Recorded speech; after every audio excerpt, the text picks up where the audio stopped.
Hello दोस्तों, आज जो हम समझने वाले हैं टेली में मैन्युफैक्चरिंग को कवर करने वाले हैं। मैन्युफैक्चरिंग क्या होती है पहले मैं आपको क्लियर कर देता हूँ। अगर आपकी कोई किसी असेंबल की दुकान है, भाई कंप्यूटर असेंबल करते हो आप, कुछ बनाते हो, तो आप कहीं कहीं से कच्चा रॉ मटेरियल लेके आते हो और फिर उसके बाद से जो है आप क्या करते हो, उसको पूरा बिल्ड करते हो और फिर आप देखते हो कि भाई एक कितने का पड़ेगा, कॉस्टली कितने का पड़ेगा एक आध, और ये सब कुछ हम इसमें मैन्युफैक्चर में करते हैं। तो आज ये हम जो समझने वाले हैं टेली में, यही समझने वाले हैं मैन्युफैक्चरिंग। मैन्युफैक्चरिंग जो है हम टेली में किस तरह से करते हैं वो समझेंगे। आज जो हम असेंबल करने वाले हैं वो करने वाले हैं भाई सीपीयू को। तो सबसे पहले हम क्या करते हैं, डायरेक्ट बाउचर में चलते हैं। बाउचर में जाने के बाद आपको F9 प्रेस कर देना है, यानी कि पहले हम रॉ मटेरियल को परचेज कर लेते हैं। मैंने यहाँ पे पार्टी नाम दे दिया। हम एक पार्टी से माल खरीद रहे हैं, ग्लू अंडर में क्रेडिटर, और इसे सेव कर देंगे। इसके बाद से जो हम परचेज कर रहे हैं परचेज, अब जो है हम ऑल्ट सी प्रेस करेंगे। हम जो सीपीयू असेंबल कर रहे हैं तो उनमें क्या रहेगा, कैबिनेट, कैबिनेट इंटेल कंपनी का, अंडर में प्राइमरी रख देते हैं। चाहो तो आप यहाँ पे इंटेल कैबिनेट अकेला रख सकते हो। इसके बाद जो है हम इसे नंबर्स में खरीद रहे हैं, नंबर सेलेक्ट करेंगे और कंट्रोल ए से सेव कर देंगे। इसके बाद जो है आप इसको किस लोकेशन पे रखना चाहते हैं तो हम यहाँ पे एंटर कर देते हैं, बालाजी नगर में रखते हैं।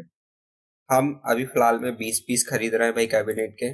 एक कितने का है कैबिनेट, 1000 रुपए का कैबिनेट है, और इसे एंटर करते हुए आगे बढ़ जाते हैं। इसे ऑल्ट सी करेंगे वापस से हम। इसके बाद मदरबोर्ड हम कॉम्बो खरीद लेते हैं। इसके बाद मदरबोर्ड जो हम कॉम्बो खरीद लेते हैं, कॉम्बो। कॉम्बो मदरबोर्ड में क्या होगा भाई, हमें सभी पार्ट्स उसमें रैम मिल जाएगा, सीपीयू फैन मिल जाएगा, वो हमें मिल जाएंगे।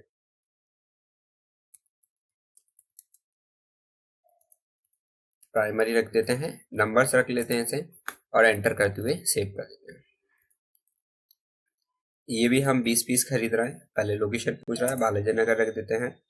20 पीस खरीद लेते हैं। एक कितने का आएगा भाई मदरबोर्ड, तो हमने बोल दिया 3000 रुपए का मदरबोर्ड आएगा हमारे लिए। तो कैबिनेट हो गया हमारा, मदरबोर्ड हो गया। अब हम खरीद लेते हैं एसएसडी। तो एसएसडी इंटेल की खरीद लेते हैं अपन, ये भी प्राइमरी रख देते हैं, नंबर रख देते हैं इसे, और कंट्रोल से सेव कर देते हैं।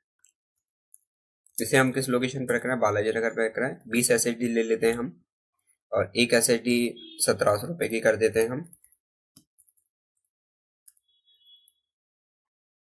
अब जो है कैबिनेट हो गया हमारे पास, एसएमपीएस हो गया हमारे पास, कॉम्बो मदरबोर्ड हो गया कॉम्बो, जिसमें हमें रैम मिल जाएगी, और इसके अलावा ये सब कुछ हमें इस पे मिल जाना है। तो फिलहाल अभी हम ठीक है, तो एसएसडी हो गया, एसएमपीएस और ले लेते हैं। यहाँ पे टाइप कर देते हैं एसएमपीएस, बना नहीं है, बना लेते हैं। ले stock item SMPS, switch mode power supply, Intel company के ले लेते हैं। प्राइमरी रख देते हैं, इसे नंबर रख देते हैं हम इसे, और कंट्रोल से सेव कर देते हैं। ये भी हम लोकेशन सेलेक्ट कर लेते हैं, किस लोकेशन पे रखेंगे वो हमने बता दिया। 20 पीस ले लेते हैं, एक ऐसे पीस 800 रुपए की आती है, और इसे सेव कर देते हैं। तो भाई हमारे पास क्या हो गया, कैबिनेट हो गया, एस एम पी एस हो गया, मदरबोर्ड हो गया कॉम्बो हमारे पास, एस एस डी हो गई, एस एम पी एस हो गया। फिलहाल अगर हम ग्राफिक कार्ड लगाना चाहें तो वो भी लगा सकते हैं, अलग से रैम खरीदना चाहें, अगर इसमें कॉम्बो में नहीं आती तो आपको रैम लगाना होगा। और सीपीयू भी जो है, सॉरी, प्रोसेसर जो है कॉम्बो मदरबोर्ड के साथ आ जाएगा हमारा। बस जो है हम फिलहाल इसी पार्ट को लेके चलते हैं, यानी कि हमें सीपीयू बनाना है। तो हम यहाँ पे एक सीपीयू के लिए इतना पार्ट काफी है अभी हमारे लिए, क्योंकि हमें बेसिक वर्क के लिए सीपीयू बनाना है। अब इसे एंटर एंटर करके सेव करें। अभी हम इसमें कोई डिस्काउंट भी नहीं ऐड कर रहे हैं बिल में, और एंटर करते हुए आप इसे सेव करें। ई बिल भी ऐड नहीं करना, और हमारा बिल जो बन गया 1,30,000 का बिल बन गया है। नरेशन में आप कुछ टाइप कर दें। इतना सब कुछ करने के बाद भाई हमने पार्ट्स तो परचेस कर लिए। इतना सब कुछ करने के बाद अब आपको क्रिएट में जाना होगा। क्रिएट में जाने के बाद आपको स्टॉक आइटम में जाना होगा। स्टॉक आइटम में हम एक स्टॉक आइटम क्रिएट करेंगे। क्या असेंबल कर रहे हैं, तो सीपीयू असेंबल, अंडर प्राइमरी रखेंगे और इसे रखेंगे नंबर्स।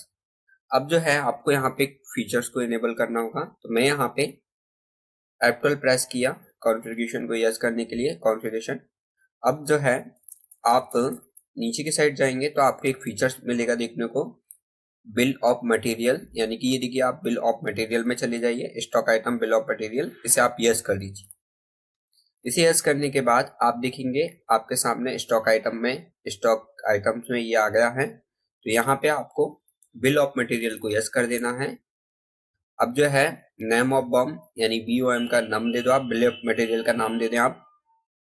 मैं यहाँ बिल ऑफ मटेरियल का नाम दे देता हूँ, तो मैं बिल्ड CPU। इसके बाद हम जैसे बिल्ड CPU ऐड किए तो हमारे सामने यूनिट ऑफ मैन्युफैक्चर आ गया। यूनिट ऑफ मैन्युफैक्चर में आने के बाद आपको कितने असेंबल करना है CPU वो आप टाइप कर दें, तो मैंने एक ही करना है, यानी कि आप यूनिट ऐड कर दें यहाँ पे। यूनिट ऐड करने के बाद अब आपको आइटम का नाम सेलेक्ट करना होगा। आइटम्स क्या है वो आप सिलेक्शन करें।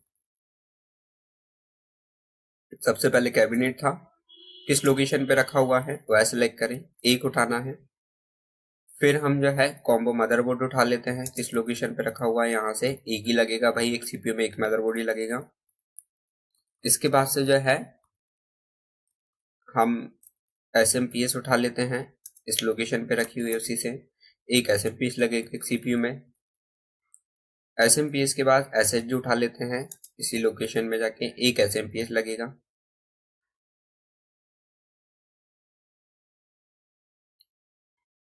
और जो भी है, अगर आपको कोई केबल वगैरह लगानी है तो वो आप लगा दें, डोंगल वगैरह लगानी है तो वो आप परचेस कर यहाँ ले कर परचेस कर लें पहले, उसके बाद ऐड कर दें इसमें। अब जो है हम इसे एंड ऑफ लिस्ट कर देते हैं और यहाँ से इसे भी Ctrl+A से या एंटर करते हुए आप सेव कर दें। ये हमने बिल्ड असेंबल का क्या बना लिया, स्टॉक आइटम बना लिया। इतना सब कुछ करने के बाद अब आपको बैक चले जाना है। इसके बाद आपको क्या करना है भाई, क्रिएट में जाकर, क्रिएट में जाने के बाद आपको जाना है बाउचर टाइप में। बाउचर टाइप में हम जिसका भी बाउचर टाइप बनाना चाहते हैं वो सिलेक्ट करेंगे। मैन्युफैक्चरिंग का बाउचर टाइप, भाई ये स्टॉक जनरल अंडर रखना है आपको ये। इसके बाद से जो है आप एंटर करते हुए आगे जाएं और याद रखें कि भाई आपको एक फीचर, एक ऑप्शन को भी एनेबल रखना है, use as a manufacturing journal, इसे यस रखना है, ठीक है। अब इसे आप एंटर करते हुए सेव कर दें।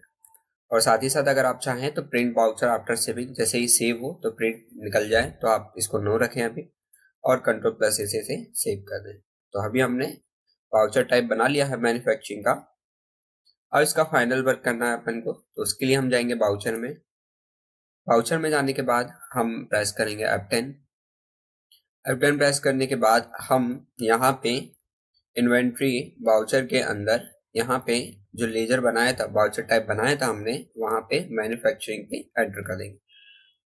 आप चाहे तो ऑल्ट के साथ F7 भी यूज कर सकते हो, मैंने यहाँ फिलहाल एंटर कर दिया है। अब आप देखेंगे कि नाम ऑफ प्रोडक्ट, आप प्रोडक्ट का नाम सेलेक्ट करें जो आपको असेंबल करना है। तो भाई हमने CPU असेंबल का एक स्टॉक आइटम बनाया था। इसके बाद आप स्पेस कीजिए, किस लोकेशन से बनाना है वह सिलेक्ट कीजिए। अब जो आप कितने CPU का असेंबल करना चाहते हैं वह आप टाइप कर दें। तो फिलहाल अभी हम 10 CPU का असेंबल करना चाहते हैं, मैं यहाँ पे 10 टाइप कर देता हूँ। जैसे मैं एंटर करूंगा 10 CPU को नंबर्स में, तो आप देखेंगे नेम ऑफ आइटम्स में सारे आइटम्स आ गए, यानी स्टॉक्स आ गए, और किस लोकेशन से था वो भी फिल हो गया, और कितनी कितनी क्वांटिटी लगना है वो भी फिल हो गया। अब हम देखें तो टोटल जो है 40 नंबर्स हमारे लग रहे हैं, जिसमें 65,000 रुपये हमारा खर्च हो रहा है। इसके बाद हम एंटर करेंगे और आगे की ओर बढ़ेंगे। अगर हम यहाँ पे देखें तो हमारे सामने एक एक ऑप्शन और देखने को मिल रहा है, यहाँ पे साइड में हम देखें तो स्क्रैप करके, अगर कोई एक्स्ट्रा पार्ट आपने ऐड किया हुआ है तो उसका परसेंटेज के हिसाब से ऐड कर सकते हो वैल्यू। बाकी हम इसे अभी एंड ऑफ लिस्ट ही रखते हैं। इसका नेक्स्ट है यहाँ पे टाइप ऑफ एडिशनल कॉस्ट, यानी कि भाई आपने किसी को मेकिंग चार्ज दिया होगा कि भाई आप CPU बनवाया, यानी कि जो आपके वर्कर्स होते हैं उनसे आपने सीपीयू बनवाया तो भाई उनको क्या चार्ज आपने पे किया वह आप यहाँ पे सिलेक्ट कर लें। तो हम यहाँ पे जो है इसको भी एंड ऑफ लिस्ट कर देते हैं, भाई कोई पे नहीं करने, हमने खुद ने बना लिया, ठीक है। इसके बाद आप नरेशन में लिख दें कंडीशन सारी की सारी और कंट्रोल इसे सेव कर दें। तो अब आप देखेंगे भाई, हम अभी सेव ना करते हुए मैं एंटर कर देता हूं। अब आप देखेंगे यहाँ पे टोटल एडिशनल कॉस्ट जो है 65,000 रुपये है। इफेक्टिव कॉस्ट भी वही बता रहा है यहाँ पे, सॉरी इफेक्टिव कॉस्ट यहाँ पे ये जो कॉस्ट है आप देखेंगे यहाँ पे इफेक्टिव प्राइमरी रेट जो है 6,500 रुपये है। यानी हमारा जो एक सीपीयू बन जाएगा 6,500 रुपये में तैयार हो जाएगा। और उसे एंटर करते हुए आप सेव कर, चलिए अब इसे चेक कर लेते हैं। चेक करने के लिए आप जाओगे भाई डिस्प्ले मोर रिपोर्ट्स में, अच्छा स्टॉक समरी में ही चलते हैं अपन डायरेक्ट। और अब आप देखेंगे आपके पास कॉम्बो मदरबोर्ड जो है वो 10 बचे हुए हैं।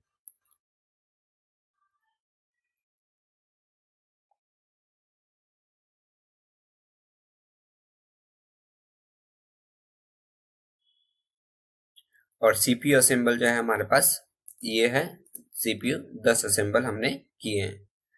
तो हमने 10 सीपीयू असेंबल कर लिए, हमें देखने को मिल गया यहाँ पे। और आप देख सकते हैं कि यहाँ पे कैबिनेट जो है हमारे पास और भी बची हुई है। ये हमारे पास इतना इतना पार्ट्स बचा हुआ है, ये हमने क्या किया हुआ है परचेज में 20-20 किया था, तो हमने तो 10 सीपीयू बनाए। ये हमने मैन्युफैक्चरिंग की एंट्री को समझ लिया है। तो अब अगर हम चाहें तो सेल कर दें, तो सेल कैसे करेंगे। सेल करने के लिए हम बाउचर में चलते हैं, पेज प्रेस करते हैं, सेल करते हैं। पार्टी नाम हम कैश रख लेते हैं इस बार और कंट्रोल से सेव कर देते हैं। सेल कर रहे हैं, स्पेस करेंगे। क्या सेल करना है भाई, हमने जो सीपीयू असेंबल किया उनमें से यहाँ पे एक सीपीयू हमें सेल करना है या 2 सेल करना है। किस प्राइस में सेल करेंगे भाई, हमने 8,000 में सेल करना है और से एंटर करते हुए आप सेव कर देंगे। तो ये हमने समझ लिया है मैन्युफैक्चरिंग की एंट्री किस तरह से हम करते हैं, किस तरह से हम कोई भी प्रोडक्ट को असेंबल कैसे करेंगे और उसका इफेक्टिव कॉस्ट कैसे निकालेंगे भाई, कितने में हमें बन के पड़ रहा है। तो फिर हम इसे अंदाजा लगा सकते हैं कि भाई हम इसे कितने में सेल करें यानी कि बेचें। तो धन्यवाद आप लोगों का दोस्तों, और